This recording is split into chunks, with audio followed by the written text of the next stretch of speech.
Meeting of the Standing Committee on Public Accounts in order. Colleagues, I have no committee business prior to commencement of the hearing, so unless somebody has something they want to bring forward at this time, and I'm not seeing anyone, therefore we will proceed with the public hearing on Chapter 2, Support for Combating Transnational Crime of the Fall 2014 Auditor General Report. Colleagues, we have the Auditor General with us, and our witnesses are here, and we will just unfold in the usual manner, beginning with opening remarks from each of our witnesses, and as always, the initial opening remarks will be from our Auditor General, Mr. Ferguson. Mr. Auditor General, you now have the floor, sir. Thank you. Monsieur le Président, je veux remercier. Mr. Chair, thank you for this opportunity to discuss Chapter 2 of our November 2014 audit, which is titled Support for Combating Transnational Crime. Joining me today is Frank Barrett, the principal responsible for the audit. Begin or end with actions taken beyond our borders. Criminals and their organizations do not view borders as limitations on their activities. To advance investigations involving transnational crime, Canada's law enforcement community relies on a network of RCMP liaison officers located in various countries. These officers interact with foreign law enforcement agencies to extend Canada's investigative reach. In our audit, we examined whether the RCMP established priorities for serious and organized crime and aligned its international programming to those priorities, and whether the RCMP and the Department of Justice had in place the systems and practices necessary to address their international obligations. This included looking at information sharing practices between federal departments, as well as the RCMP's cooperation with international policing organizations. Nous avons constaté que les activités. We found that the RCMP aligned the operations of the Liaison Officer Program to respond to priorities for serious and organized crime, and that it did so through consultations with its partners. And the work of various international and domestic communities. The RCMP was able to react to new priorities and changing circumstances by rapidly deploying staff temporarily when necessary. Par contre, nous avons However, we found that the RCMP had not yet developed a process to assess the overall performance of the liaison officer program. Such an assessment would help the RCMP identify how best to use the program's limited resources to meet priorities in a changing environment. Monsieur le Président, dans le cadre de notre Mr. Chair, our audit also looked at the RCMP's information sharing practices and cooperation with other federal departments. We assessed whether the liaison officers had the information necessary to fulfill their operational requirements. liaison officers had access to the information required to support investigations both domestically and internationally. They had access to key case information that allowed liaison officers to react in a timely manner to requests related to investigations. Many of the files we reviewed showed that liaison officers had been directed to share only selected information with partners. In all of the files we reviewed, the documentation showed that liaison officers adhered to the instructions on information sharing provided by Canadian investigators. We noted that some information on Canadians abroad who were arrested, charged, and convicted of serious crimes, as well as their prison release dates, are potentially valuable to law enforcement policing efforts. We found that the RCMP is generally not provided with this information from the Department of Foreign Affairs, Trade and Development because of Privacy Act restrictions on the sharing of information about individuals, as well as restrictions by the Canadian Charter of Rights and Freedoms about what can be shared with law enforcement agencies.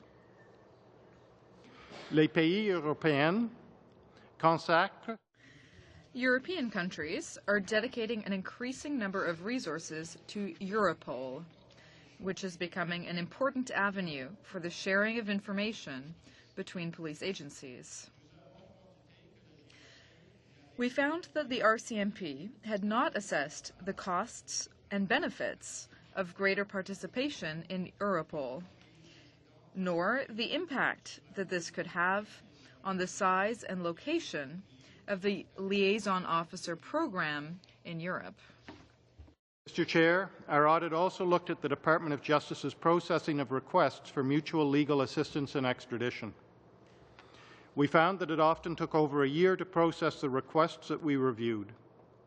Justice Canada is the central authority in these matters, but had not taken any actions to assess the reasons for significant delays in processing requests for extradition or mutual legal assistance.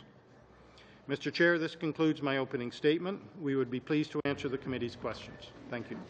Very good. Thank you, Mr. Ferguson. And now for the RCMP, we have Chief Superintendent Eric Slynn, who is the Director General, Support Services, Federal Policing. Chief Superintendent, you now have the floor, sir.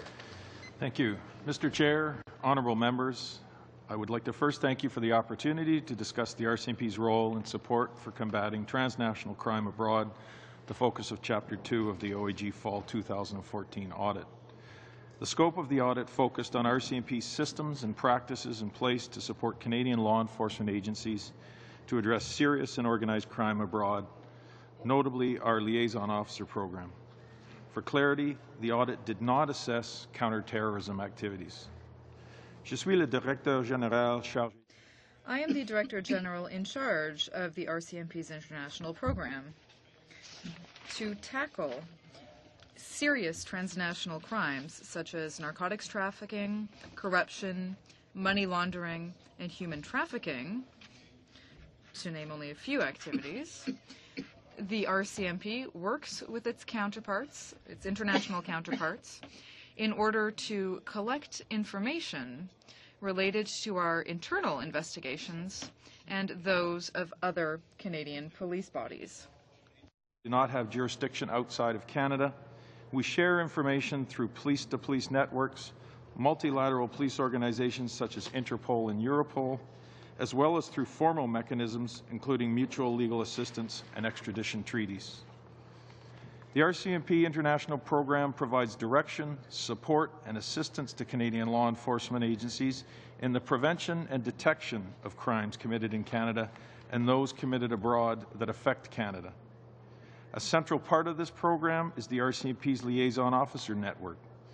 There are currently 42 liaison officers located in 26 priority countries around the world, fostering and maintaining key relationships with foreign law enforcement agencies, ultimately extending Canada's investigative reach. These officers receive requests from Canadian and foreign law enforcement agencies to advance investigations of interest to Canada. Requests range from routine background checks on individuals to liaising with local police to advance organized crime or child sexual exploitation investigations, to following up on requests for evidence or extradition.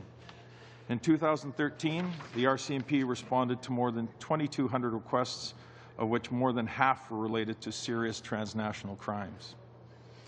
As previously mentioned, the RCMP also works through multilateral organizations such as Interpol and Europol to advance Canadian investigations. With respect to Interpol, the RCMP manages Canada's Interpol National Central Bureau, which is a collaboration between various law enforcement agencies across Canada. This bureau is the Interpol point of contact in Canada and serves to facilitate requests between law enforcement agencies in Canada and those around the world. The RCMP is also the main point of contact for Europol. For clarity, Europol differs from Interpol as it focuses on intelligence sharing rather than facilitating police requests.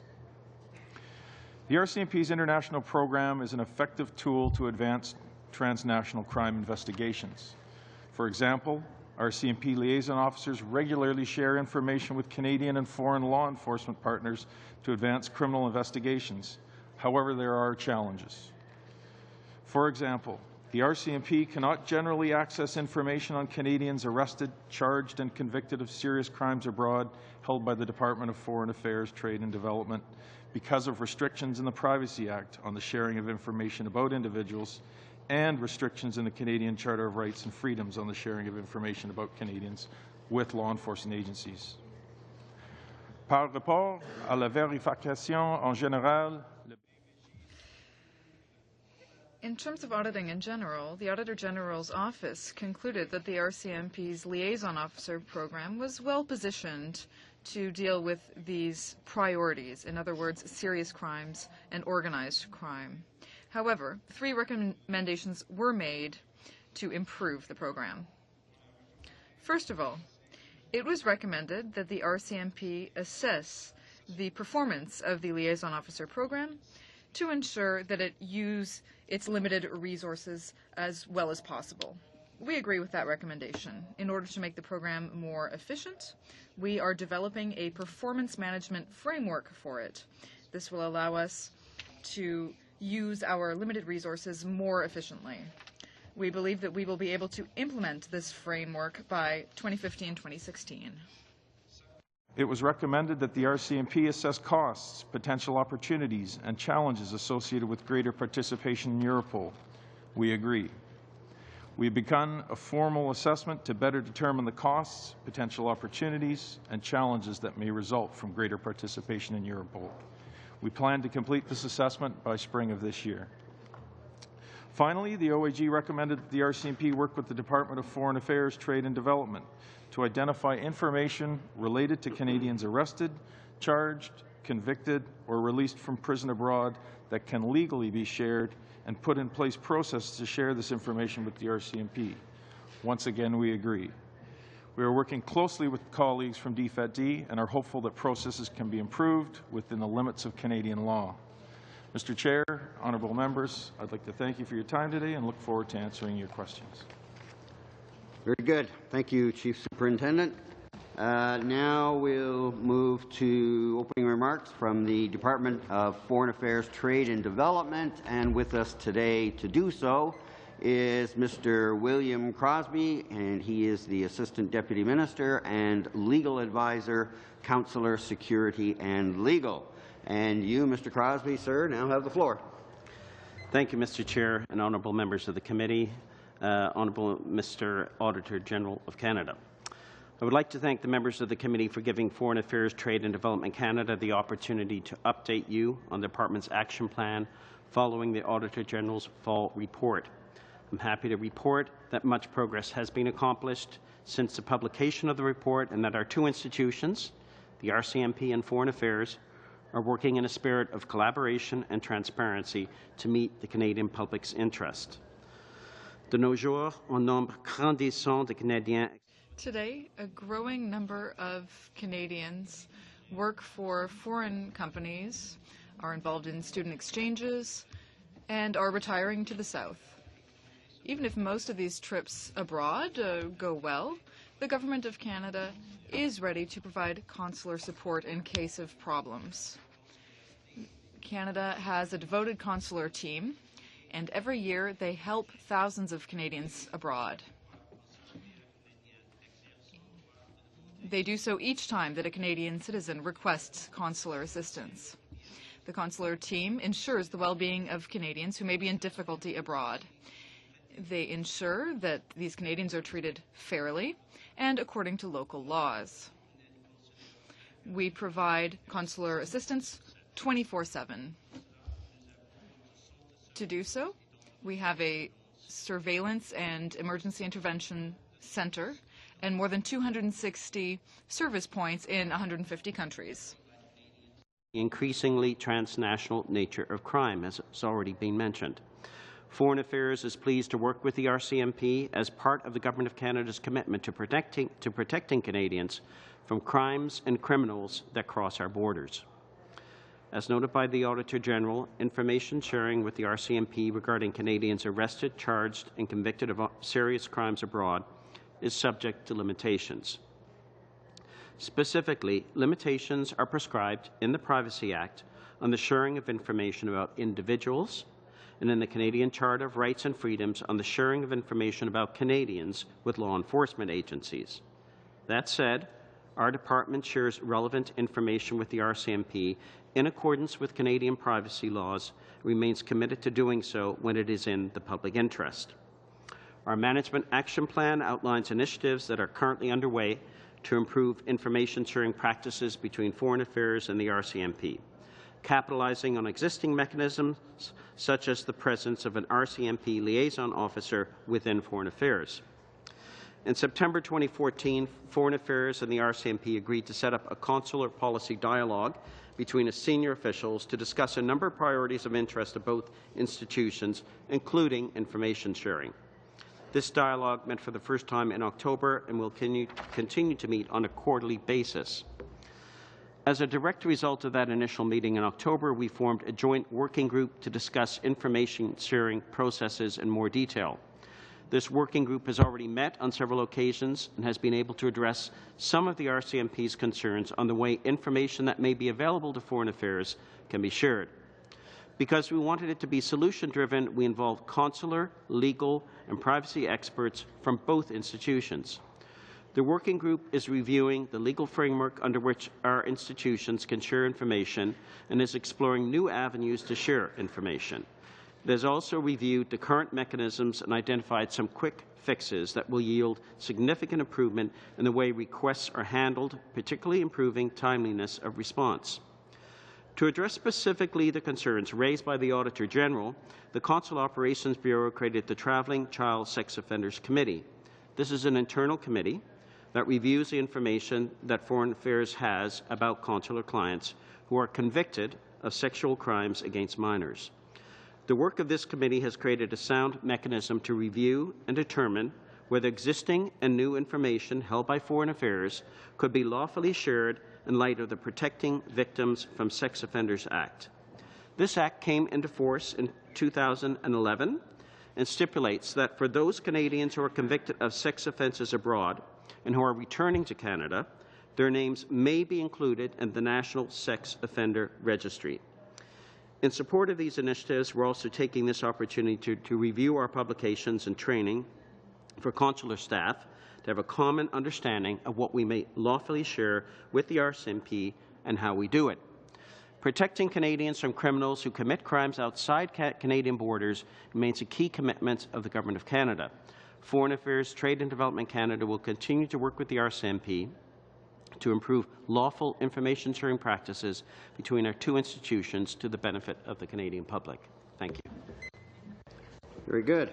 Thank you, Mr. Crosby. And now our last witness from the Department of Justice is Janet Henchy, and Ms. Henchy is the Senior General Counsel and Director General of the International Assistance Group. Ms. Henchy, you now have the floor, ma'am. Thank you, Mr. Chair and honourable members of the committee. As indicated, I am the Director General and Senior General Counsel of the International Assistance Group, which is part of the litigation branch of the Department of Justice Canada. Je voudrais tout d'abord remercier le comité pour l'occasion. First off, I would like to thank the committee for giving me the opportunity to comment on the recommendations from the Auditor General's 2014 report concerning mutual legal assistance in criminal matters in Canada.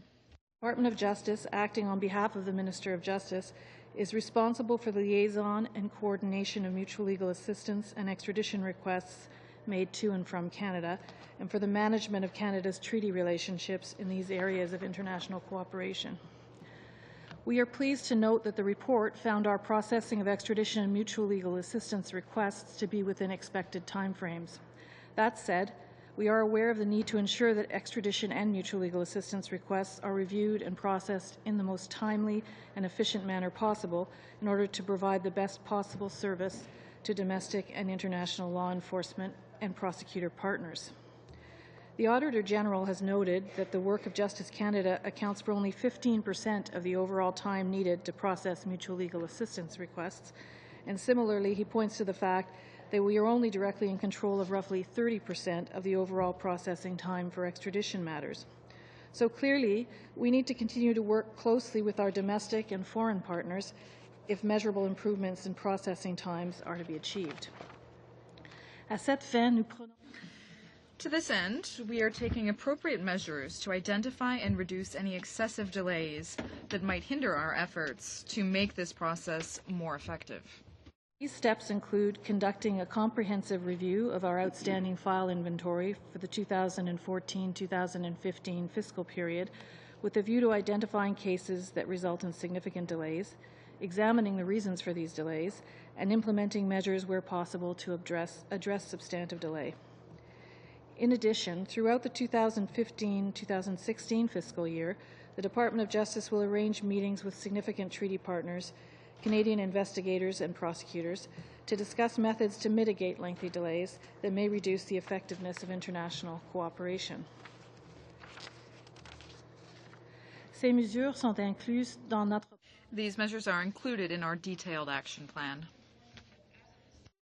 We have almost completed a comprehensive review of our outstanding file inventory.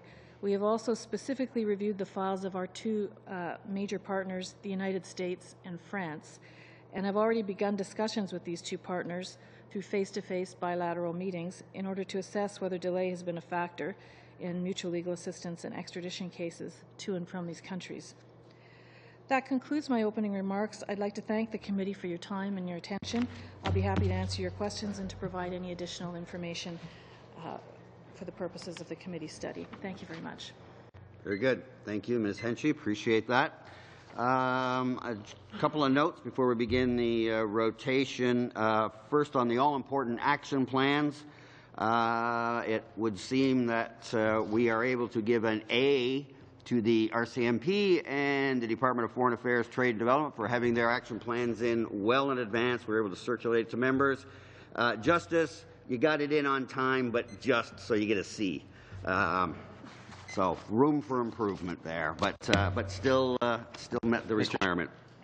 Okay, I wanted to mention that Mr. Albus. Yeah, thanks, Mr. Chair. I just think it's relevant to mention that our routine motions actually does say that the departments have up to 6 months after the Auditor General has tabled the reports. Though I believe it does say that we like different departments to come with it and highly recommend it, where feasible, I believe, is what it says in the routine motions. So I don't necessarily think it's fair for to be giving grades specifically in our own routine motions. We don't actually require them to bring them. We'll check the actual wording. Not right now. We'll do it later. But they are required to bring them here for the hearings. The 6 months is if your chapter is not chosen, then you still have to have it in by 6 months. You know, I was just looking at that, Mr. Chair, and it actually does say specifically, if you just give me a moment here to find my papers. If it does say that, I'm glad you brought it to our attention. Yeah. We need to fix it. No, I was just checking this a little while ago.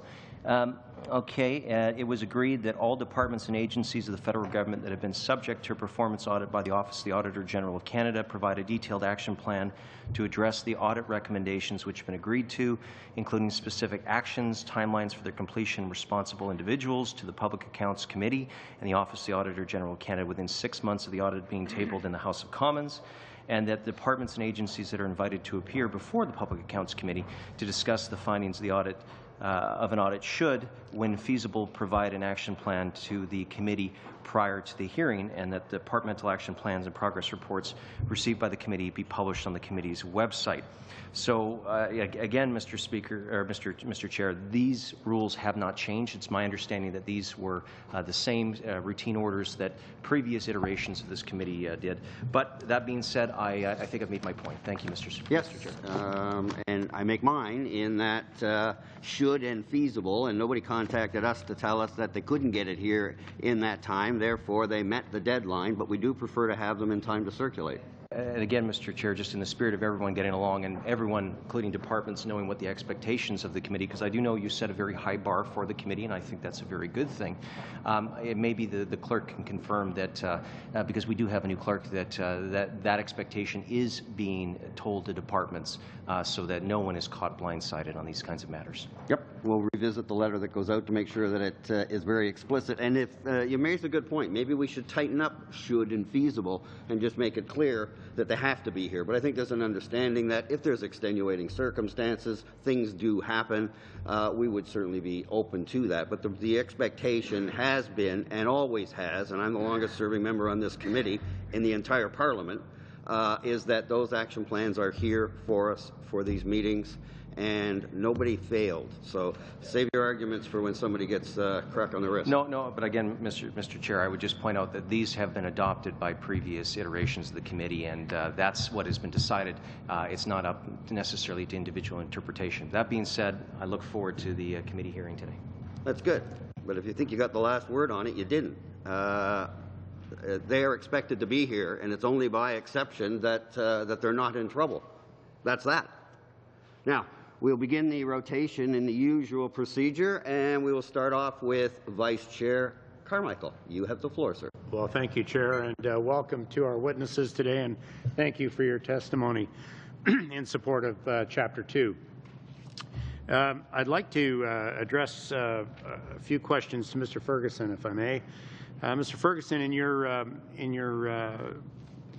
opening comments, you spoke to a number of issues with regards to information sharing that were in the report, and I just wanted to speak to a couple of those and get a little further information from you.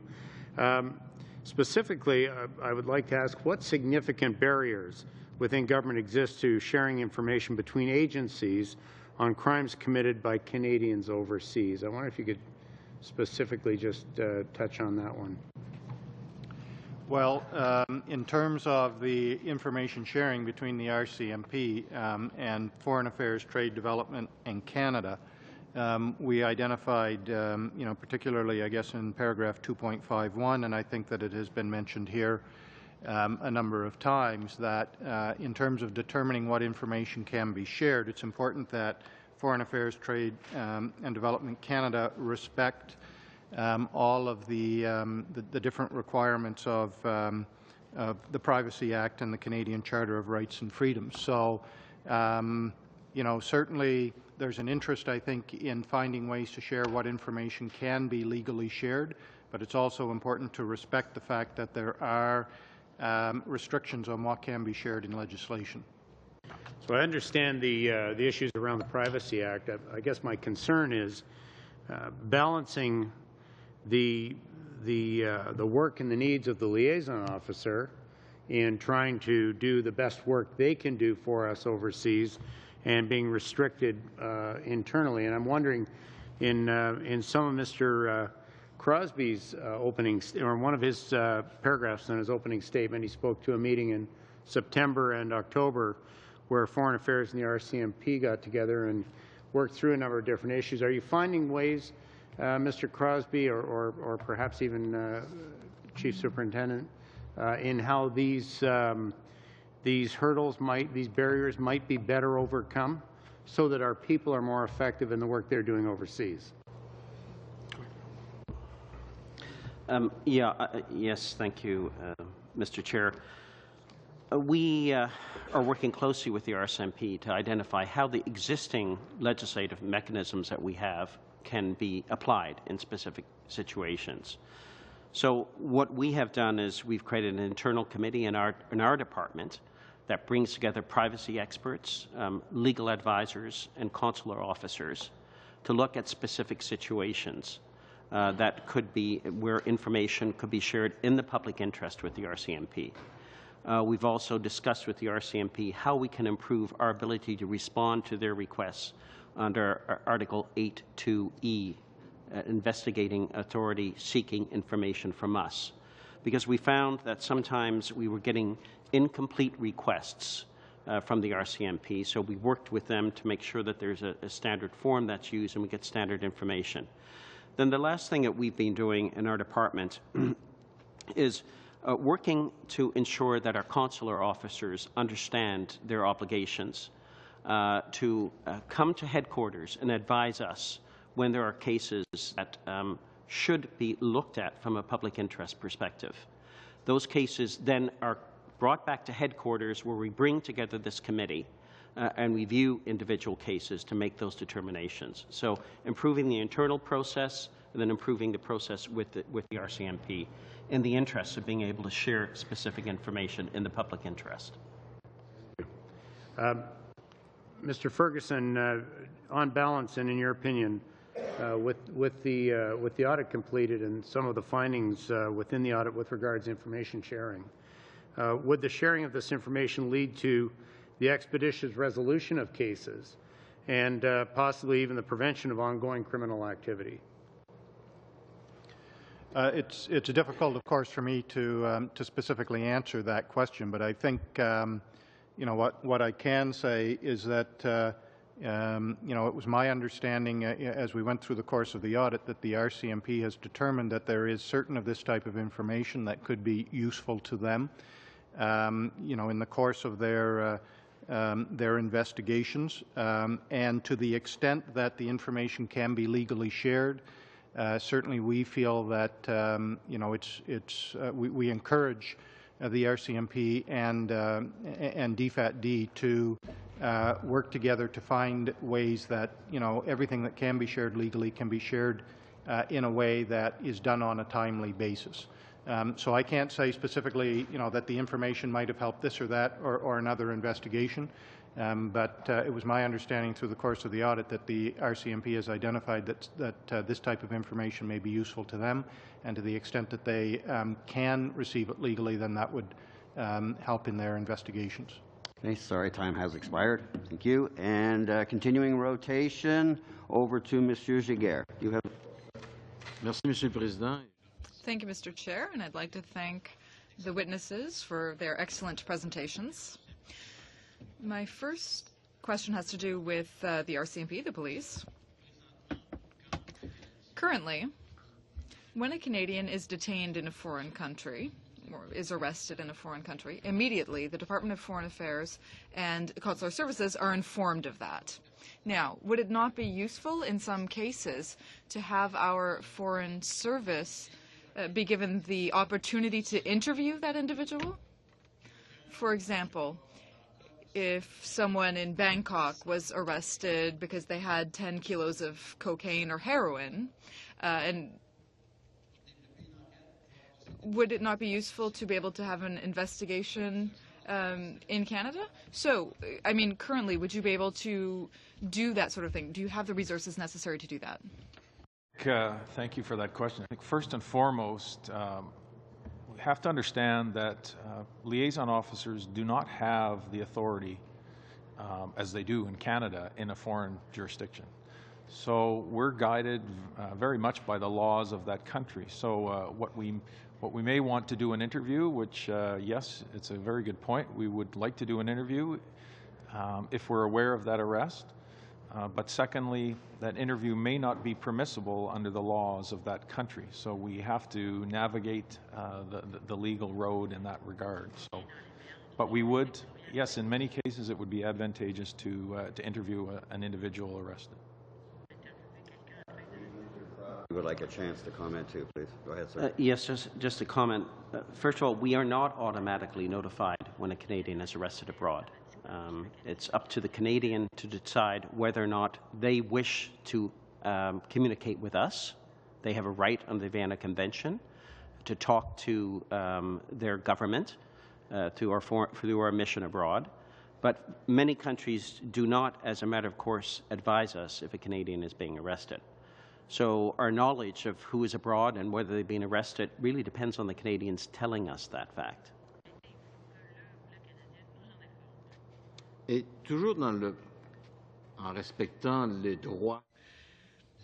Now, of course, you have to respect the laws of the country where those agents are serving. But there may be cases of kidnapping within a family, for example. A parent leaves with their child to a foreign country. Now, there would be investigation services there. For example, in Brazil, they have private investigation services who have the legal right to intervene. Now, should those services be used to try to track down a parent who may have kidnapped their child? Do you have the resources necessary to conduct more active investigations like that? Well, again, I have to underscore the importance of we have no authority in that country. So we leverage the law enforcement network within a country such as Brazil, to use your example, to assist the RCMP in advancing that investigation. But at the front end, we would be assessing many factors with respect to that investigation. Is there a nexus back to Canada? Is there a criminal offense? There are protocols as well on kidnappings that we work with DFAT-D on. So every case is very unique, but I think the most important thing that I can give you is that we have no authority in those countries, but we work with that law enforcement agency. And oftentimes, many of the countries where we have liaison officers, the law enforcement capacity of that country is limited. So they often look to the RCMP to provide assistance. But we are not forceful in our regard there. We're typically Canadian. We offer assistance, and oftentimes we're taken up in that regard. Oh, Mr. Crosby, yeah, go ahead. If I could just add, because I believe you're also addressing a category of cases of child abduction, where a child is abducted by one parent across the border involving Canadian children and Canadian parents. In those situations, there are about 90-odd countries that are members of the Hague Conventions that provide for a process that parents can use to try to get the return of their children. We assist in that process, but there is a formal process that they can use for many countries. In other cases, there is, if they're not a signatory to the Hague Convention, then there is no formal process. Sorry, Monsieur.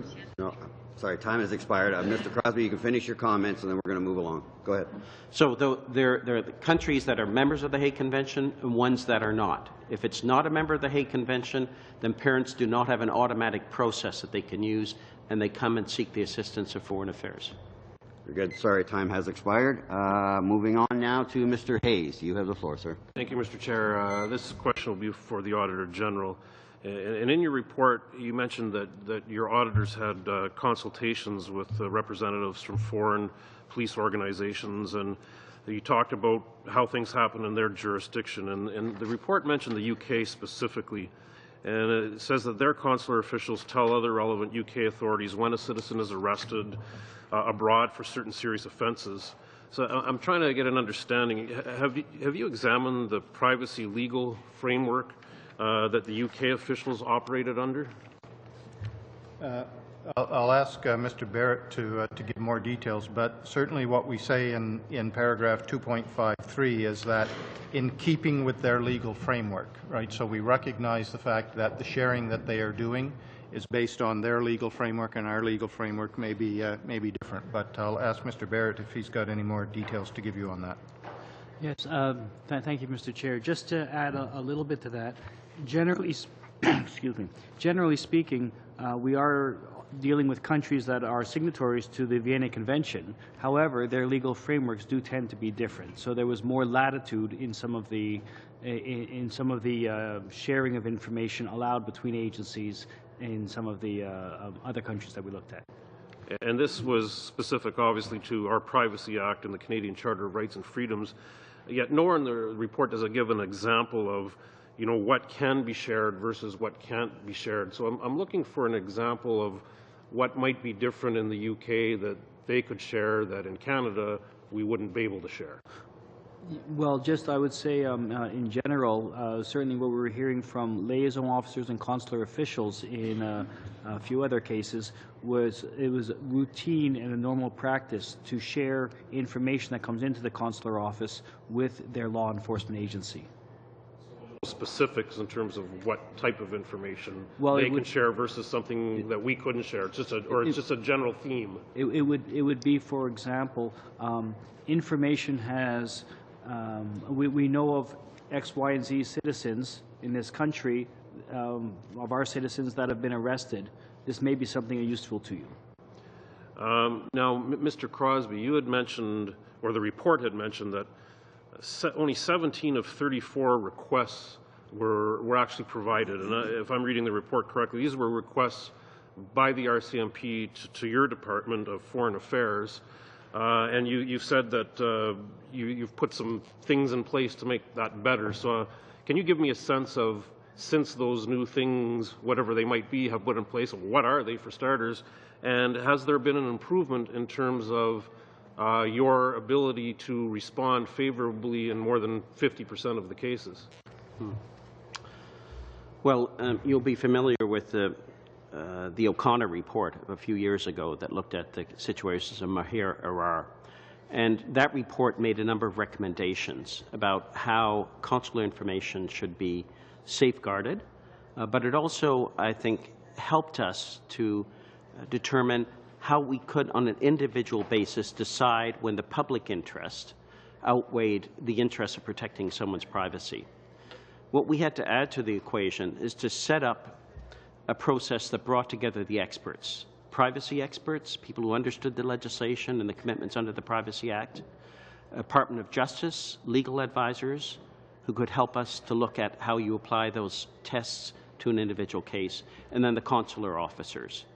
So having a formal process such as that enables us to determine how the public interest in a particular case outweighs the privacy obligations that we have towards an individual. So those are processes that we've set up since that commission. As explained as well, with the RCMP, what we found with them is sometimes they were not asking us for information in a consistent way or in a way that enabled us to apply the public interest test. So that was a conversation that has been taking place with the RCMP, and we're in the process of setting up better terms to help us exactly do what you've been talking about, provide more consistency in the way in which that public interest test is applied. Mr. Slynn, would you care to pick up on that, please? Same topic. Yeah, I can just add what my colleague has stated. I think a lot of it was lost in the communication from an RCMP's perspective. We could be better in terms of articulating specifically what we wanted And I think in the 4 or 5 meetings that we've had since October, significant progress has been realized where we both understand our needs, and oftentimes that's what it was. DFAT-D not understanding our needs, our members not clearly understanding perhaps some of the rules and the processes around it. So I'm satisfied that we're heading in the right direction, and there'll be less roadblocks, if I can put it that way. Good. Time has expired. Yep. Thank you very much. Moving along, back to Mr. Giguère. You have the floor again, sir. No, over to Mr. Garrison. Very good. Thanks very much, Mr. Chair, and it's a pleasure to be here today. And I thank the witnesses for being here. I want to start, excuse me, with a question to Chief Superintendent Slynn. I understand the areas of your programming are not directly responsible for terrorism and national security, but there's a concern that we've had in the opposition about the underfunding of these two areas, especially after the testimony of the Commissioner before the Senate Committee on October 27th, where he said he had to reassign resources from organized crime and other areas to national security. So my question is, has your program been asked to reassign personnel and the time of your personnel or your resources to work on terrorism and national security? Excuse me a minute, point of order. Yep, Mr. Ellis. Thank you, Mr. Chair. I listened very carefully to Mr. Garrison's questioning. One of the challenges I think that I need to raise here is relevancy. We're here specifically to study the Auditor General's report as it relates to transnational crime. This is unfortunately not the discussion I believe that we should be having because we have the Chief Superintendent here who is an expert in the RCMP's transnational crime programs. So I just would leave it to you, Mr. Chair, to look at it in the terms of relevancy. Mm-hmm. No, I hear your point, and what I heard, someone can correct me if I'm wrong, but what I heard was a question that related to something that may or may not impact the program we're talking about. Now, again, that's what I heard. If it's different than that, I'm ready to reconsider. But it sounded to me like it was in order. Mr. Chair, talking about resources and whatnot would be in order if it had specifically to do with transnational crime. For example, if he asked about how we may work with Europol, that may. But again, talking about national security, which is a slightly different topic, I think is very much off topic. Okay, Mr. Garrison, your thoughts? I'm listening.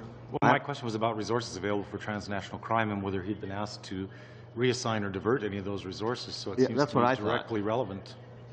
That's what I thought was, and therefore that would be entirely relevant in my view. So my ruling is that the matter is in order, but I would ask Mr. Garrison that you do continue to make sure that the questions you're asking are germane to the report in front of us. But as far as I'm concerned, I'm ruling that the question is in order. You may proceed. To answer your question, no, we haven't reduced our resources. Our international footprint is the same. However, what we continually do within the international program is assess where the greatest threats are. So I can tell you that the RCMP opened up a post in Ankara, Turkey, last January. We opened up a post in Canberra, Panama City, to address specific threats to Canada, but the resources have not been reduced. No. Okay, thanks very much. And I wasn't, of course, suggesting they should be reduced. In the report on plans and priorities for 2014-15 for the RCMP, it shows, in fact, that planned spending for your program will be cut and the number of personnel will be frozen. So we know that transnational crime is increasing. We know that there are increasing threats around the world. So in that plan and priorities, how will your division cope with fewer resources, frozen personnel, and greater demand on the services? Well, I can only speak from the international program. And so the international program is not diminishing. It's maintaining its size. We're shifting our resources around, as I said earlier, to address the threats that are greatest to Canada.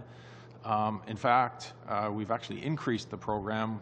Last January, we added 10 analysts, criminal analysts, that we deployed to support the LOs, so that we could get a better sense of the crime that's out there globally and how it may hit the country. So from that perspective, I hope I've answered your question, but it's status quo here.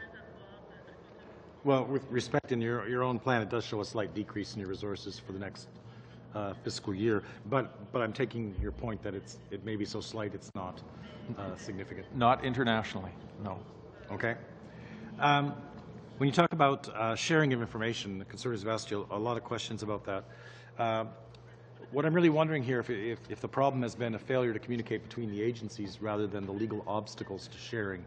So in my own international work on policing before I came here, quite often found that that was the problem when you tried to share information, that there weren't really legal obstacles, it was the ability to talk to each other. And it sounds to me like that's what you've been talking about here, is that the larger problem seems to have been the way in which you tried to talk to each other about the information sharing. I think it's a bit of both. I wouldn't isolate it to one. As my colleague from TVAD pointed out, that it's a continual balance between the Privacy Act, the Charter, and the severity of the offence, and keeping Canadians safe.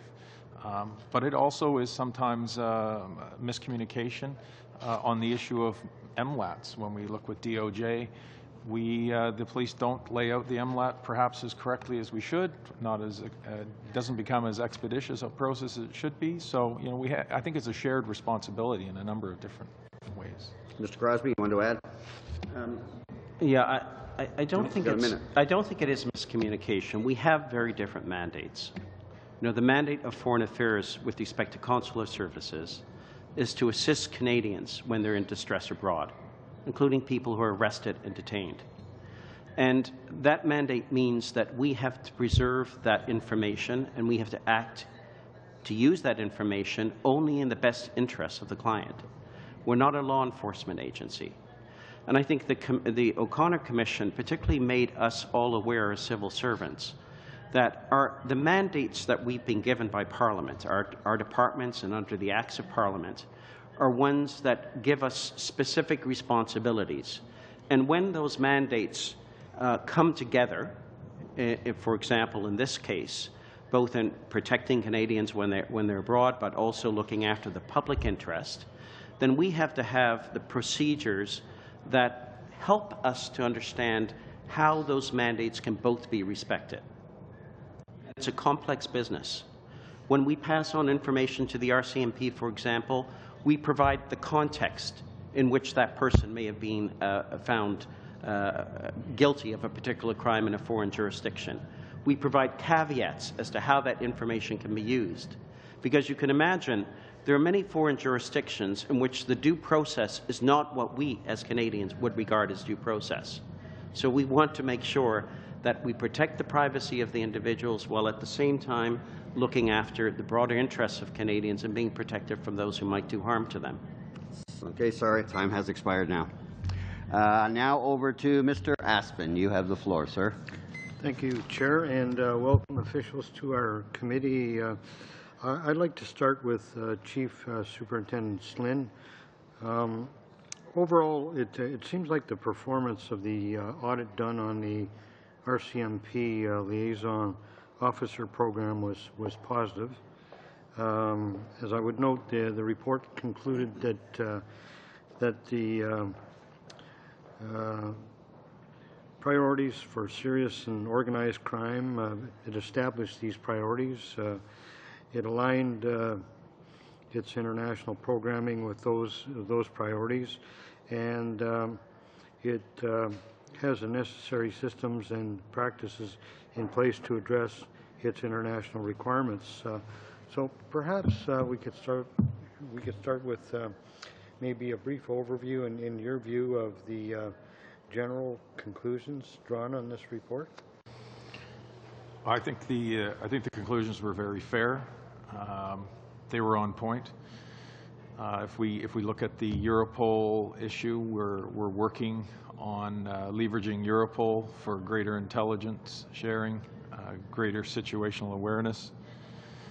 If we look at the performance metrics, that we didn't have quality performance metrics to measure the usefulness of the program, to make better decision making as to where we should have liaison officers and not. I think that was a very, very fair comment as well.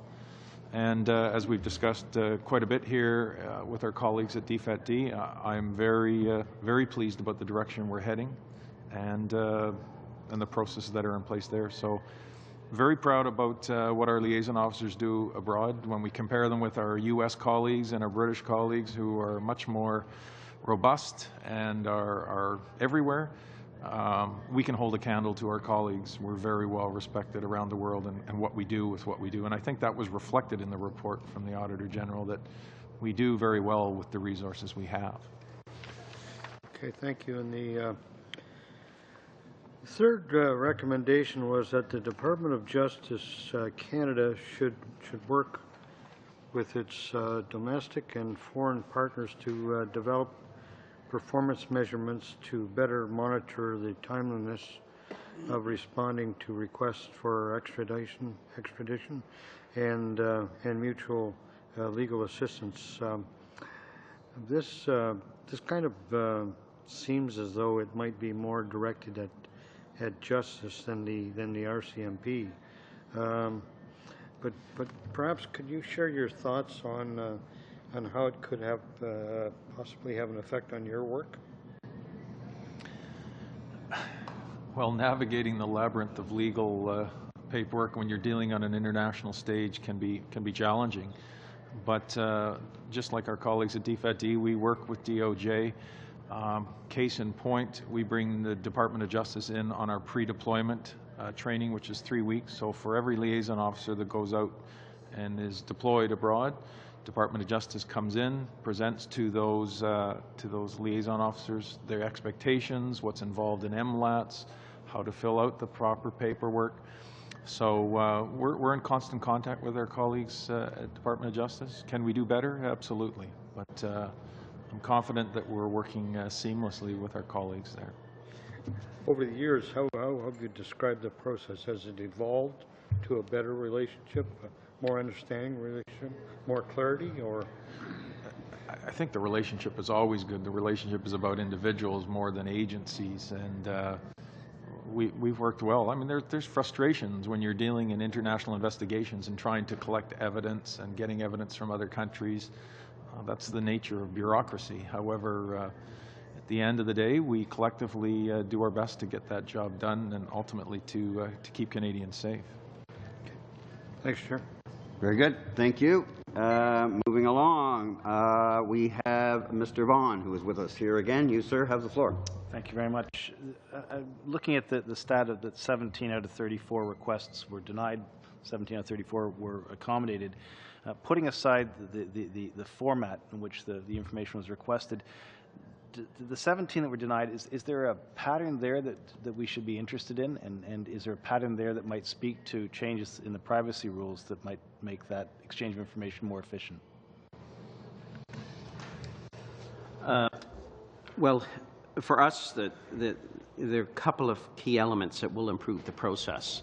I mentioned partly the way that the completeness of the request.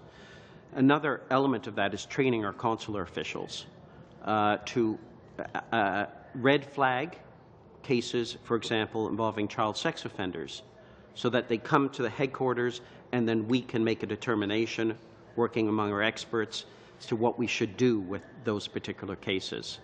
And when we do examine those cases and bring the experts to bear and determine that there's a public interest in the information being shared, then we do so with the RCMP, and we provide the appropriate caveats and the context in which the individual has been found guilty. So I think we're on the right road to do this. The additional thing that we're doing is we have a process now where we're going back through all of our data banks and looking at all of those Canadians who have been charged and are imprisoned, to determine whether or not the prison charges were specifically for child sex offenders, and then making decisions about whether or not that information will be proactively shared with the RCMP. In all those cases, we notify the Privacy Commissioner as well. And we provide that information, again, with the caveats and the context. So we're not just sitting waiting for the RCMP to come to us. We have a proactive process now by which we will share the information. With privacy laws and the relationship between organized crime and terrorism changing, what, in terms of the horizon, what can we anticipate in terms of pressures on the departments to try and figure out how to bring new rules, new processes into place to make sure that those two dynamics don't meet with the same sorts of delays that we're currently seeing? I think between our department, Foreign Affairs and RCMP and other agencies that have an investigative authority, we have the mechanisms in place. We can share the information. The changing set of rules and regulations around privacy. The Privacy Act still has to be respected. But remember, the Privacy Act does not mean you can't share information. No. It does mean you have to go through a very deliberate test to weigh privacy concerns versus public interests. The RCMP, of course, also has its ability to come and request us for information. So I think we have the mechanisms, but we need to make sure we're using them. We have people trained so that they can be used to their utmost. And the report talks about delays. Are the delays being driven by an increase in the number of cases, or the fact that resources are not being put in place? Was that the mutual legal assistance, I think, in the delays? Yeah. I don't think it was with respect to the consular cases, but... Yeah, I don't think so on the consular cases, to my knowledge. I think Bill has accurately depicted what's going on. I mean, if we look back 6 months ago, we didn't have this working group. We weren't looking at the changing environment. It is a changing environment globally. We're seeing more criminals traveling abroad, more criminals hiding. But the fact that we have this working group, that we're moving forward, we're articulating from the RCMP's perspective, we're putting more articulation around why we need to get the information. There's a greater understanding and a greater appreciation of weighing all the factors to get to what I would say yes, getting that information. You seem to... No, I think I was only going to point out as well that I think where we focused in mostly in terms of time frame was in terms of extradition and the mutual legal assistance, and the fact that there was a need there on the part of the Department of Justice to examine the reason why some of those were taking as long as they were taking. So I think that was the main place that we were talking about, sort of the time frame that it took to process something. Okay, good. Thank you. Almost to the second. Moving along, Mr. Falk, you have the floor, sir. Thank you, Mr. Chairman, and thank you, Auditor General, Mr. Barrett, also for the report. Mr. Crosby, I was going to ask you a few questions about the report, if I may. You answered one of them, I believe, and I just want to clarify that I did get the right answer, as to our consulates are not always notified by foreign countries when a Canadian is arrested? Yeah, that's right. A foreign government is not under any obligation to inform us if a Canadian has been arrested. In the same way that we don't automatically inform other countries if one of their citizens is arrested here. It's the citizen himself who controls that, who decides whether or not they want to communicate with their own government. And of course, that's an important protection, because there are some countries that would like us to tell them when we have imprisoned someone here. We don't necessarily, or maybe we're providing some assistance to them. We don't necessarily want to do that. Okay. But when you do become aware of situations like that, you are often privy to all kinds of information. And I know there's been a tension expressed here between privacy concerns and the sharing of information. Is that a major tension that exists within your department? Well, I wouldn't say it's a tension within our department. I think it's a question of a mandate that we have which is different from a law enforcement agency. So, for example, the statistics that we gather, or the information we gather, is just that someone has been arrested or detained. We don't necessarily note down what the charge is. That's because we're not necessarily interested in what the charge is.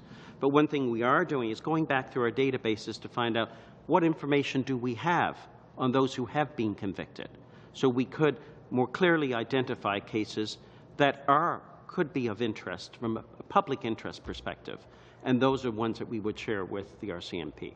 Okay. I think you used the word about proactively sharing of information. What is your litmus test for doing that? So there are two ways in which we share information. that are consistent with the Privacy Act. One, a request from the RCMP comes to us. It's an investigating agency and seeks specific information from us. That's under 8.2e of the Act. Then under 8.2m, we can determine that there is a public interest in sharing information about a Canadian who's being charged abroad. And we will look at, for example, what have they been charged with? If it is a child sex offense, it's an offense in Canada, there is a public interest in that individual. But we would, for example, would take into account where was the individual arrested and what was the process that he went through to be found guilty. And we take a look at that country and its judicial process. Is it one that we think is fair and going to give someone a fair trial? So we may pass the information on to the RCMP and say, but here's our record of the judicial process in the country where he was convicted. Here's the human rights report about what has gone on. Here is our evidence that the individual has been subject to torture, which may be something that we become aware of. So those are all factors that the RCMP would be asked to weigh themselves before they took the information further. Sure. Good. Thank you. That helps. The recommendation that I'm asking questions about specifically talks about the sharing of information between your department and the RCMP, and certainly they do a very good work there. Some time ago, we met here with officials from the CBSA and CSIS and the RCMP, and they met on a weekly basis and exchanged information in a formal setting. Is there a formal periodic process in place where you do that? There is an interdepartmental working group on child sex offenders, which includes all of those agencies and Foreign Affairs. I can't say it meets on a regular basis. It meets every so often to review collectively what we can be doing to try to prevent these crimes from occurring. And then since 2011, when the new Act was brought in, to ensure that we can pass on information, for example, about someone who's been convicted of being a child sex offender abroad, because then the RCMP can determine whether or not that individual goes on the registry of sex offenders. Is it the RCMP that controls that? Yeah. Right. So the new Act permits that person's name to be put on the registry. So that's a new fact for us. It gives us direction from Parliament that Parliament wants us to help the RCMP to identify those individuals so that they can make a determination whether they get put on the registry if and when they come back to Canada. Very good. Thank you. Time has expired. Okay, good. In the rotation, I have back to Mr. Giguère. Is that correct? Yes. Oui, go ahead. You have the floor. Dans la mesure Now, insofar as the RCMP external services are charged with preventing and identifying crimes committed in Canada, and that crimes committed abroad may also have an impact on Canada, and that one of your priorities is national security, given all of that, I noticed that you do have quite a limited number of officers on the ground, only 40 or so. And what I find particularly important is the following question. Have the forces reached the limit of their effectiveness? You're carrying out various operations. They're all legal. They respect diplomatic obligations. They respect the laws of the countries in which these people are based. So you work effectively within those limits. But have you reached the limit of that effectiveness? So will you now have to resort to undercover measures involving spying, corruption, and so on in foreign countries? Your last point, absolutely not. We don't engage in espionage. It's not appropriate. We don't have authority to do that. In terms of the priorities, the RCMP is continually assessing its priorities. We've laid out what our priorities are in terms of on the national security front, organized crime front, economic integrity. Our liaison officers align their activities. Je pense qu'il y a peut-être eu un problème de traduction là. Well, I'm not sure that you correctly understood the question, because you don't seem to be responding to my question. Perhaps it's an interpretation problem. Would there be a way to improve these services so that we can obtain relevant information concerning national security even before you would consider undercover operations?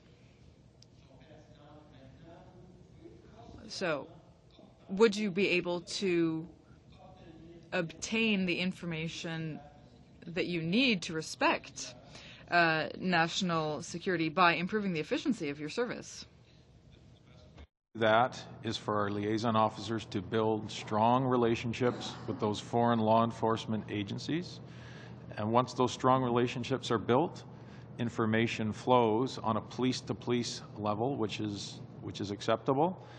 So if you have strong relationships with your foreign law enforcement partners in theater, at post, you will gain their trust, and they will provide that relevant intelligence with the criminal nexus back to Canada. So, you know, I'm satisfied that our liaison officers are efficient in that regard, because their primary role is to build the relationships with law enforcement agencies in theater. Did I answer your question? Or? Donc, toute action clandestine.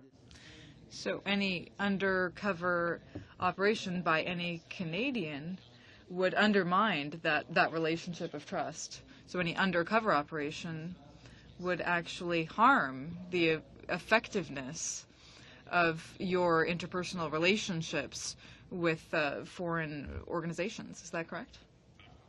I understand your question. If we're conducting an undercover operation in a country, we need the authority of that country to conduct that.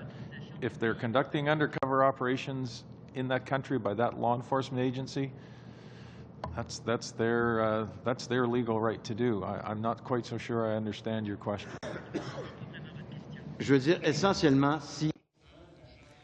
Now, essentially, if a Canadian agent were involved in an undercover operation in a foreign country,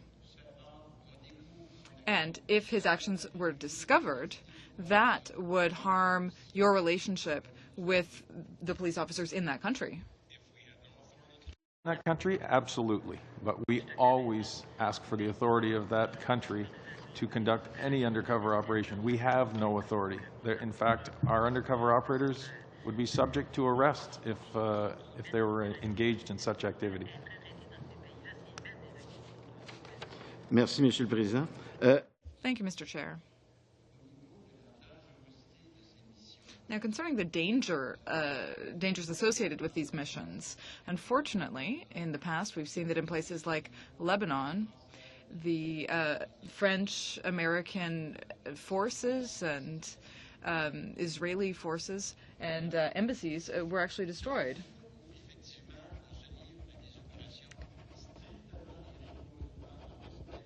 Now, when operations are carried out strictly within the laws of that country, it seems that the danger level is reduced.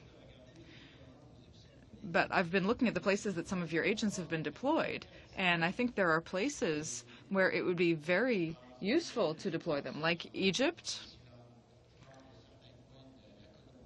certain areas of Colombia and Mexico, for example. There could be it could be very useful to work with local police in those areas to get good information. So why are people not deployed there? Is it a question of budget limitations, or is it a question of protecting your agents? There's a number of factors. We, first of all, look to what strategic countries are relevant to the RCMP and keeping Canadians safe. Secondly, security is a huge issue. We do not deploy our liaison officers to areas of the world that are particularly dangerous. Now, there are places where we are already deployed that are dangerous. However, we work with our DFAT-D colleagues in terms of providing security for personnel there. Security of the embassy is the responsibility of DFAT-D. So there are dangerous places in the world for our liaison officers, but security is always at the forefront of any deployment that we do. Very good. Thank you. Time's expired.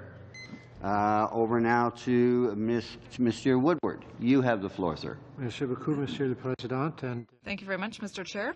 And welcome to all of the witnesses here today in this very important issue and timely issue, considering the way in which international threats are rising, not only in traditional ways but new ways.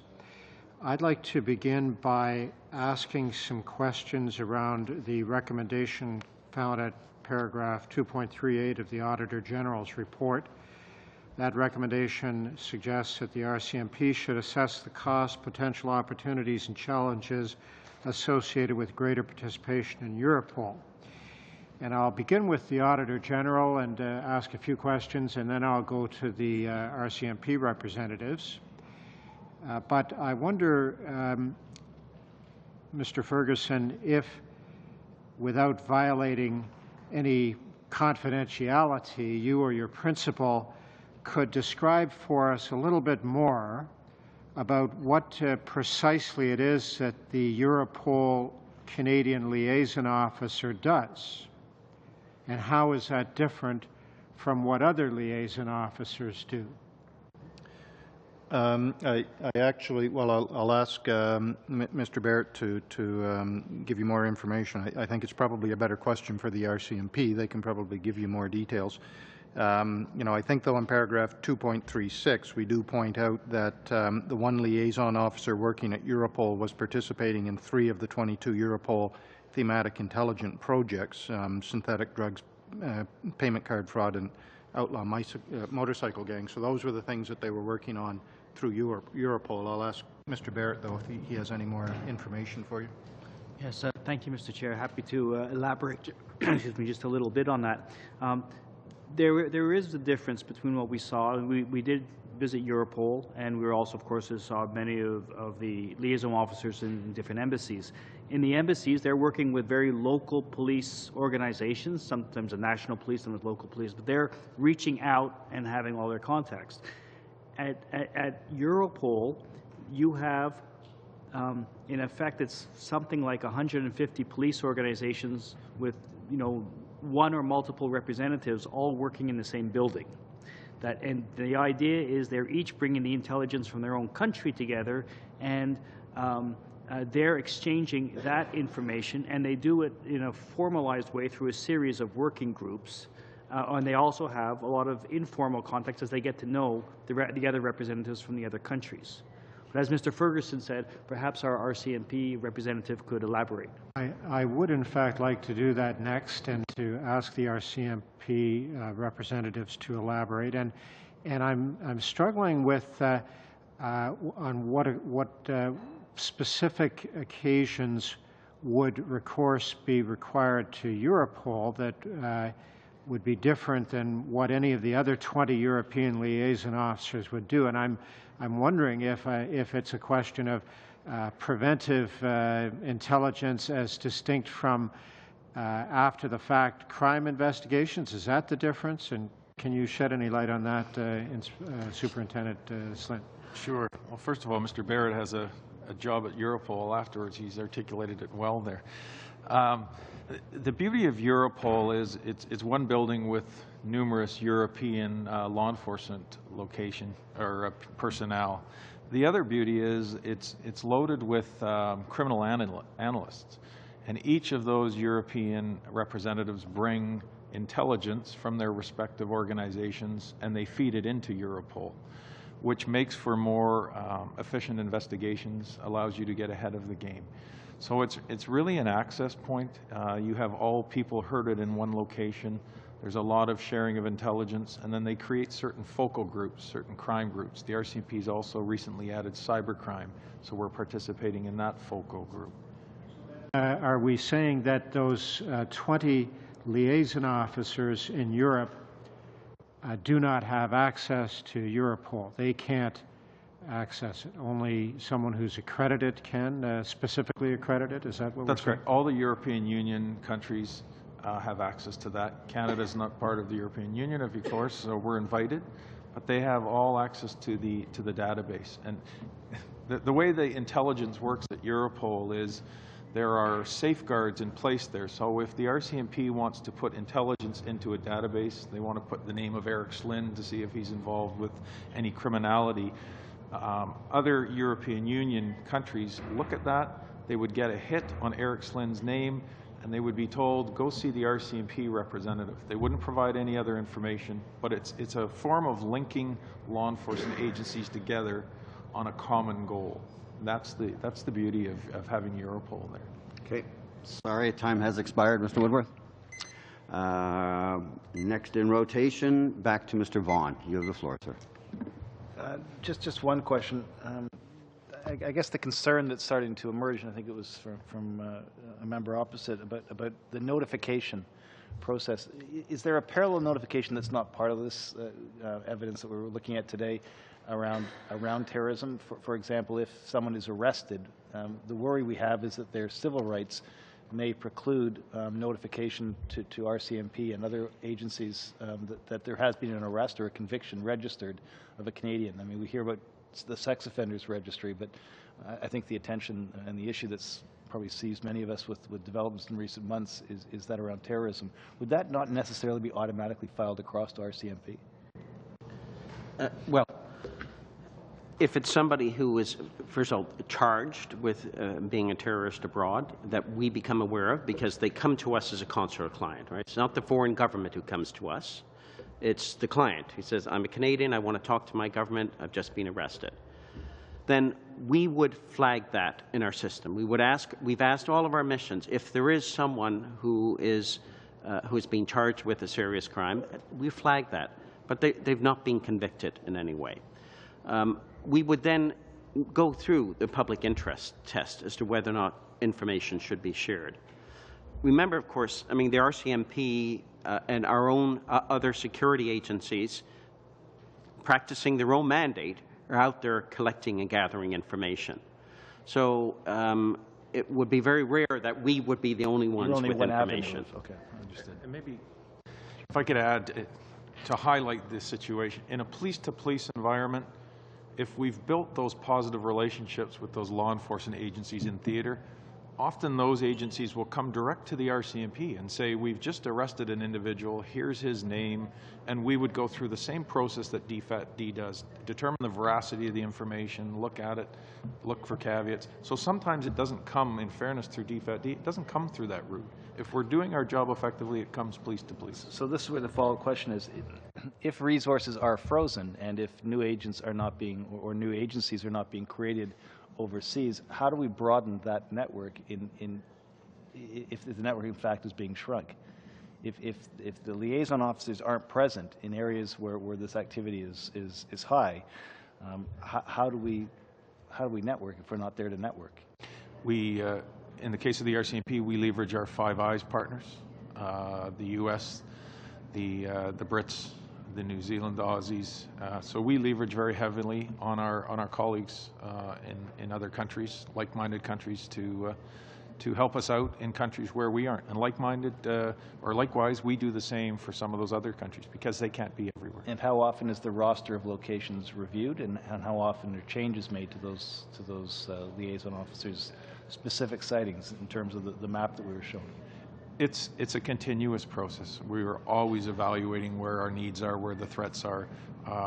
For example, I intend to look at Europe in the coming months. Do we need as many liaison officers in Europe? Could they be better suited elsewhere in the world to address those threats? Thank you. Thank you. Moving over to Mr. Albus. You have the floor, sir. Thank you, Mr. Chair, and thank you to all of our witnesses for your testimony here today. Just picking up where Mr. Vaughan had left off, I guess the liaison officer is really specific to not only the threats, but also to what will fit in a specific situation. Is that not true, Chief Superintendent? Because in the report it does say that a new office, to establish one, there's setup costs, there's the time you said about building relationships and whatnot, so that's a cost and a benefit that you have to constantly go through. That's a huge thing for us to do, because if we leave a post and we no longer have a law enforcement presence there, we're giving up some of those relationships that we've worked very hard to maintain. And further to what he questioned about, saying, okay, well, because there's more challenges, we do live in more uncertain times. criminality, terrorist threats, as the Auditor General pointed out, they don't respect borders. So I can see how you're constantly doing that. But again, the answer would not be just to add more liaison officers in my mind, because there are a specific tool, and whether or not you can fit someone into some of the countries that Mr. Giguère had pointed out in his advice to you, I'm sure you have to look and see, is that the correct tool in the correct part of the world? But also, I think that's why you've taken up the Auditor General's recommendation about evaluating Europol, is because that's one way where you could link direct, with your colleagues from all different, where you actually can minimize resources by being closer together. Is that not the case? 100% correct. Okay, so I imagine that you said that the recommendation, I think you said in spring, at least in the action plan, you're hoping to have an evaluation of whether Europol would be a good use of taxpayer money. Correct, yeah. Okay, and so Europol is just, again, a different type of tool, which is different than the liaison officer, and you have to look at it from needs assessment plus cost-benefit analysis. Is that correct? Yes. Okay, correct. good. No, that straightens out my mind. I would like just to take a little bit of time, Auditor General, to talk a little bit about your recommendation 3, specifically to justice officials. Now, it says here 2.43, we found that Justice Canada had the appropriate processes in place to ensure that supporting documents comply with the requirements of pertinent treaties and legislation. To me, it sounds that they know their job, they are doing it, yet you did raise some concerns about delays, but most of those delays are outside of their direct control. Is that not correct, Mr. Auditor General? We did find that they had the appropriate processes, and in fact, I think we also identified that the Department of Justice respects their the timelines that they are required to process things within. But when you look at the whole process from beginning to end on some of these, they seem to take a long time. So we felt that Justice could take a look at the whole process, and even though some of those things may be outside their direct control, they may be able to influence part of it in order to shorten some of those timelines. And I'm glad you raised that point, influence, because again, we've heard today that it's very important for us to be working with other countries and even with our own departments. So in your recommendation 2.48, the Department of Justice Canada, in consultation with domestic and foreign partners, should assess the reasons for significant delays in processing requests for extradition or mutual legal assistance and develop strategies to mitigate where possible. Now, when I first read this, Auditor General, I kind of scratched my head because it sounds a little wishy-washy at first. But I think what the testimony that Chief Superintendent Slynn had said today, how important it is to be building those relationships, points out that there is real inherent value in that. Now, the only thing I had question in my mind is from a management perspective. If I have an employee and I say, okay, employee, I want you to track how long it takes for another department in another country to be able to get you the materials that you need to be able to do your job. If they're spending time documenting that, and that's, I think, what has come up from this, so that if they would not be able to do other work, such as, example, picking up a phone and barking on the line, asking for that information, following it up, so to speak. So is that really what they are doing here, Auditor General? You've suggested that they put in away a process so that they can evaluate and then go to our major partners like France and the United States and say, here's the numbers, the hard data that we have, and put it in front. Is that what the thrust of this recommendation is trying to do? Well, what the recommendation is about is to do an analysis of that whole time period. And I think we have heard through a lot of the explanations today that there are situations, or there were situations between the RCMP and DFAT-D, for example, where perhaps some requests were incomplete or they were not consistent. So I think this is a similar type of thing. If the Department of Justice may be able to process the request within the required time frame when they have all of the information, but perhaps what they're getting is some incomplete information or some inconsistency in the way the information is coming in, or something else like that, whereby it's just a matter of perhaps a conversation to say, you know what, when you're asking for one of these things, if we had this type of information or this information in this format, we would be able to get to it more quickly, something like that, just to identify if there's anywhere in there that they can make some suggestions to make the process more efficient. Okay, thank you, sir. Time's expired. Thank you very much. Actually now back to Mr. Garrison. You have the floor again, sir. Well, thank you very much, Mr. Chair. In looking at the recommendation 2.23, the Auditor General has made a very limited, I think, recommendation there about assessing the performance of the Liaison Officer Program to ensure that it gets best use of its limited resources. I guess I have a bit more confidence in the program that, in fact, it might be able to demonstrate it needed more resources. But setting that aside, what you've said in the response to the RCMP, Chief Superintendent, is that it'd be fully implemented by 2015-16.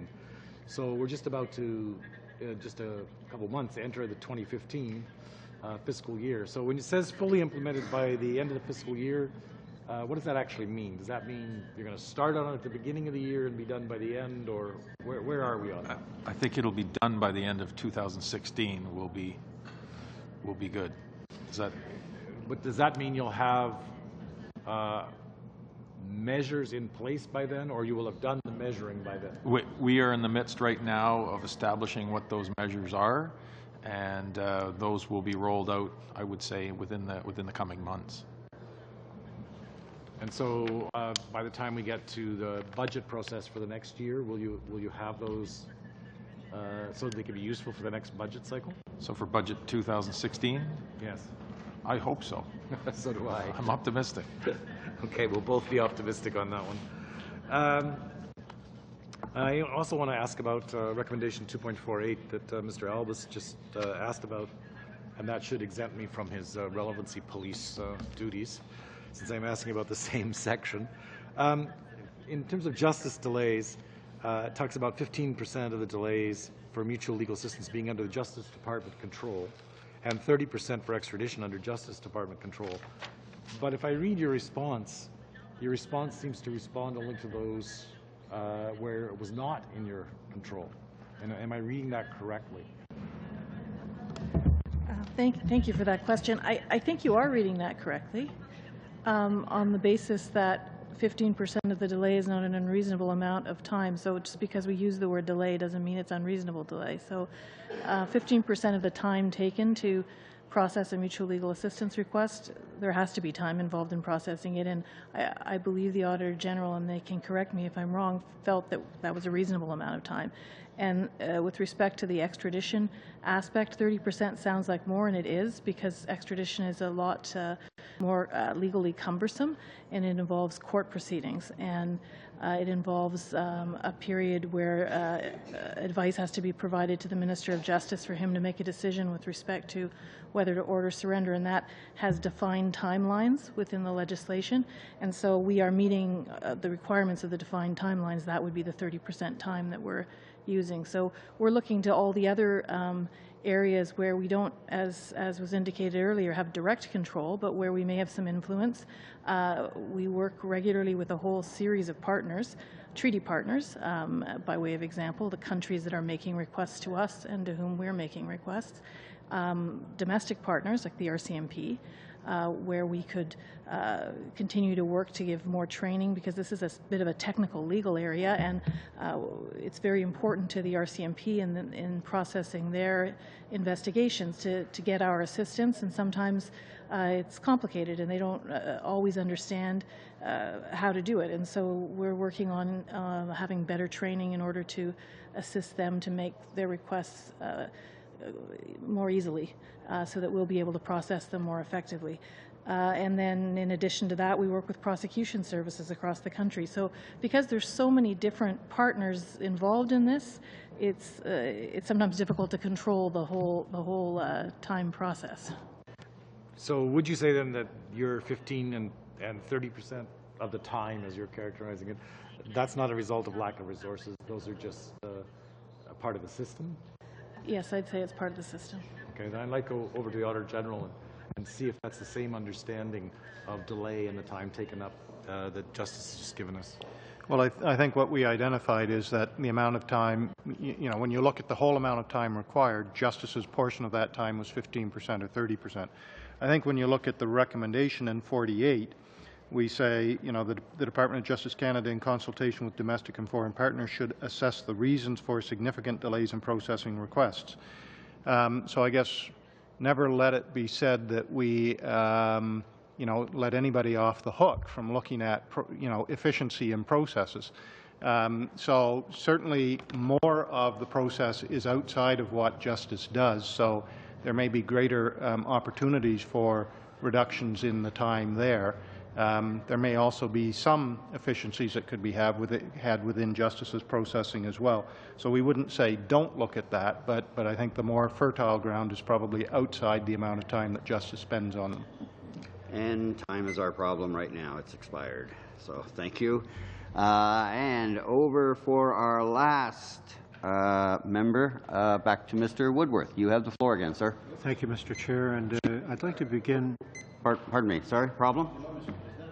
Sur l'ordre du jour, il est indiqué. Excuse me, Mr. Chair, but on the agenda it says that we're going to conclude at 5:30. So in theory, we should be able to ask questions until 5:30. If the other party does not have any questions, I'm sure that we would have lots of questions to ask from now until 5:30. So I hope that we would be able to respect the agenda and continue the meeting until 5:30. The usual practice of the committee is to complete one full rotation of our standard rotation slots. At the end of that, if there's time permitting, the committee, it's in order for someone to make that request, to move that motion, but it'll be decided by the committee, not by me. So when we conclude this first round, I will have carried out what was expected of me as the chair, which is to take us through a full rotation. If there's time left over, then it's up to the committee, and I would entertain any motion that's in order. So with that, my apologies. Mr. Woodworth, you have the uninterrupted floor.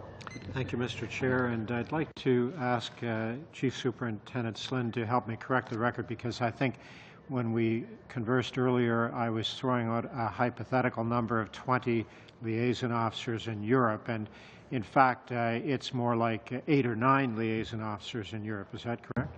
RCMP liaison officers? That's correct. Correct, yes. Very good, thank you. I just didn't want to leave anyone listening with an incorrect impression. And I learned from the Auditor General's report that the last comprehensive evaluation by the RCMP of the liaison officer program was conducted in 2003. Although there was also, shortly after the current government took office in 2006, it was followed in 2008 by the RCMP conducting a gap analysis to assess whether the allocation of liaison officers matched RCMP and government priorities. I assume all of that is correct. That's correct. Thank you. And then I also learned from the Auditor General's report that even before the audit was complete, at some point in 2014, the RCMP began a new initiative to assess the performance of its international policing program, and that the liaison officer program is part of the international policing program. Is that correct? And so I am assuming that the assessment of the performance of the international policing program will encompass an assessment of the performance of the liaison officer program. Is that correct? That is correct. There's several facets to the RCMP's international program. That's what I thought, but here today at least we'll just talk about the liaison officer program. And just to make sure that we all understand the timeline of that, I understand from your RCMP Management Action Plan in response to the audit that the force intends to have in place a performance management framework on or before March 31st, 2016. Is that correct? The completion would be 2018, but we'll have, in 2016, we'll implement the performance management. That's right. That's actually just the next point I was going to get to, is that the performance management framework in place by March 31st, 2016 will then tell you what data needs to be gathered in order to assess the performance under that framework. Is that correct? Correct. And that data gathering will then be completed under the performance management framework by 2018. Is that correct? That is correct. All right. And then the only other piece that I am having a hard time imagining is what benchmarks are possible to measure the performance of a liaison officer. And we talk here in your report about performance measures, which I think of as benchmarks. And I don't know how far you can go, because I understand it's all in process and under study right now, but could you maybe give us one or two examples that would make concrete how one might go about assessing performance of a liaison officer? Sure. As you can probably appreciate, it's a very difficult thing to do, to measure the performance. But potential indicators might be number of investigations started by the liaison officers that were successfully completed back in Canada. One of the things we're trying to change within the RCMP's liaison program is to take them from being task-driven to being mission-driven. So what I envision there is that they will look for investigative opportunities in theater rather than waiting for Canadian law enforcement or RCMP units to send them tasks to say, go do this, go do that, collect this intelligence, collect that. So that might be a potential indicator. Number of investigations that were successfully realized, began by the LO and were realized back in Canada. Another might be a number of intelligence products that moved from an intelligence point to an actual investigation. Do you think it would be possible to come up with some performance measures around the lapse of time required to conduct any particular investigation, or are they all so variable and dissimilar that that would not be practical? I think that would be a very difficult thing to do, because each investigation comes with its own uniqueness. Some are very laborious, some are very quick. So it would be difficult to do that, I think. Okay, sorry, Mr. Woodworth, time has expired. Colleagues, that does conclude the full rotation as we have it. Now, if somebody wants to talk about doing something different, now would be the right time to try. Otherwise, hold your peace. Mr. Elvis? Thank you, Mr. Chair. And I think I've just had a chance to briefly consult with most members, with the exception of Mr. Woodworth, because he was busy asking our witnesses questions, just to see if any of our members had any further questions. And it was unanimous in the fact that they felt very good about the presentation of the straightforwardness of the report, coupled with the straightforwardness and quality of the answers. But if Mr. Giguère has pointed out that he has more questions that he would like to ask of these witnesses, we'll be glad to adopt unanimously, if the Liberals also agree, to give Mr. Giguère an extra 5 minutes so he can ask his questions. Well, fair enough, but to be further fair, I would want to look to the third party. There are 3 caucuses presented here. Mr. Vaughan, your thoughts? If my colleague has more questions, I have no more questions, but I have no problem extending his time. All right. So it would seem that without the issue of a motion and going through a whole thing, the government has offered up to give you one more. Does that meet your needs, Monsieur Giguère?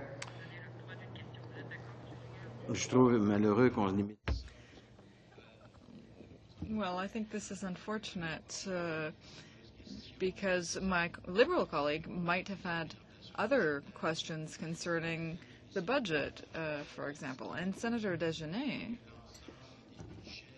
said that the budgets that fund everything to do with Bill C-44 do not reflect current budgets.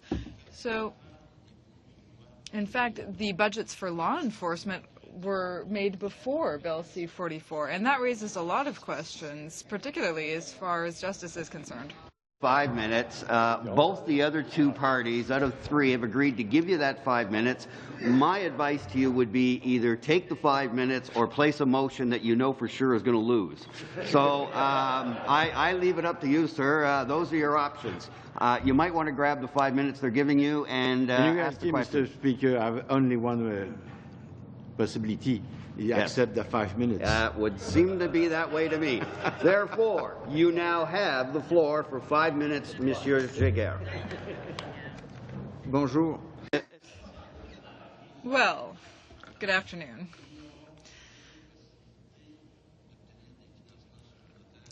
If there were few options to get more resources for your service, and that seems to be the case. Now, we've seen that certain laws have been tabled recently, and it seems that any new activities would be funded only with a rearrangement of the budget. Now, would you be able to improve your performance when your budget is being reduced?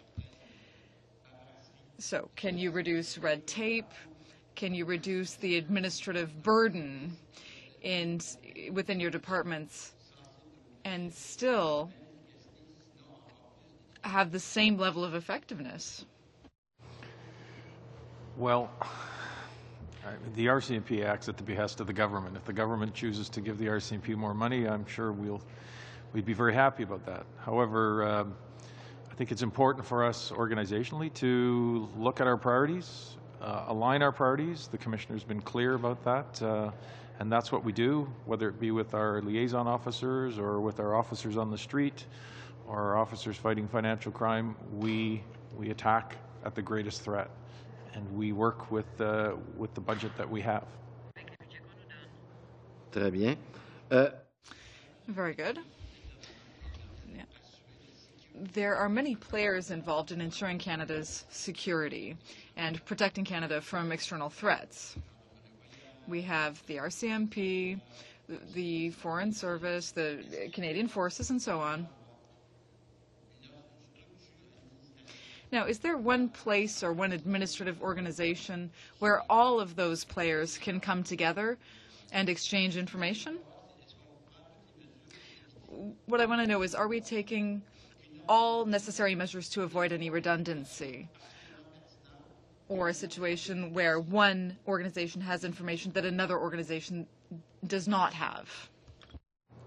Well, I think all of the agencies you've referenced have different mandates, but I can say conclusively that the RCMP works very close with whether it's DND, CSIS, CBSA.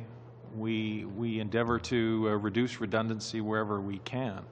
So, but is there one particular place where that all converges? No, because our mandates are all uniquely different. Merci. Et Thank you. Now, in terms of the Department of Justice, in terms of legal procedures,